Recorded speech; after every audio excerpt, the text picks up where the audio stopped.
বয়স্ক মানুষদের যাদের ব্যালেন্সের সমস্যা আছে, হাঁটার সময় টাল খেয়ে পড়ে যান বা ব্যালেন্সের জন্য হাত পা কেঁপে যায়, শরীরটা কেঁপে যায়, এই ধরনের সমস্যা যদি থাকে, কয়েকটা টিপস আপনাদেরকে দেখাচ্ছি। এইটা করুন, দেখবেন ব্যালেন্সের সমস্যা থাকবে না এবং ভালোভাবে আপনারা হাঁটতে পারবেন। দেখুন, এটা করতে হলে প্রথমে এরকম দাঁড়িয়ে একটা পা আর একটা পায়ের সামনে বুড়ো আঙুলের ওপর এইভাবে রাখুন, রেখে হাতটাকে ঝুলিয়ে দিন। এরপরে দেখুন, হাতটাকে এইভাবে করুন, এই হলো। এরপরে এই সেম ভাবে রেখেই মাথাটাকে একবার ওপরে একবার নিচের দিকে, পায়ের বুড়ো আঙুলের দিকে তাকাবেন, একবার আকাশের দিকে, পায়ের বুড়ো আঙুলের দিকে, একবার আকাশের দিকে, বুড়ো আঙুলের দিকে, একবার আকাশের দিকে, এরকম করবেন।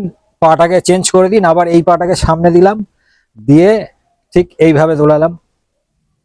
দোলানোর পর এটাকে ফিক্স করে দিলাম। মাথাটাকে বুড়ো আঙুলের দিকে একবার তাকাবেন, একবার আকাশের দিকে তাকাবেন, বুড়ো আঙুলের দিকে তাকাবেন, আকাশের দিকে তাকাবেন। ব্যায়ামটা যতটা ইজি মনে হচ্ছে ততটা ইজি নয়, সবাই এটা করতে পারবেন না।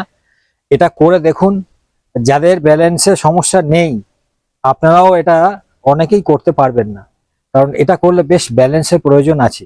তো এটা আস্তে আস্তে প্র্যাকটিস করুন, হয়ে যাবে। আর যদি কমপ্লিট করতে পারেন এটা জাস্ট 1 মিনিট মতো, দেখবেন আপনার ব্যালেন্সের সমস্যা থাকবেই না। খুব ভালো একটা টিপস দেখালাম, এটা করুন যাদের ব্যালেন্সের সমস্যা আছে। এরপরের টিপসটা দেখুন, 2 নম্বর টিপস। এইভাবে একটা টুলের ওপরে দাঁড়িয়ে পড়ুন, সামনে দুটো গ্লাস আছে। প্রথমে দেখুন, ডান পা দিয়ে বাঁ পাশের দিকে গ্লাসটাকে ঠেকালাম, আবার জায়গায় রাখলাম, বাঁ পা দিয়ে ডান পায়ের গ্লাসের উপরে ঠেকালাম, আবার রাখলাম। এইভাবে করবেন। দেখুন, আমি তাড়াতাড়ি করছি।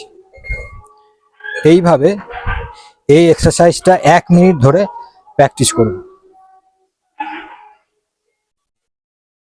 এইভাবে আপনি কোমরে হাত দিয়েও এটাকে করতে পারেন। এইটা যদি 1 মিনিট করেন, এতেও ব্যালেন্সের সমস্যা অনেকটাই ঠিক হয়ে যাবে। এই দুটো টিপস করতে থাকুন, দারুণ রেজাল্ট পাবেন।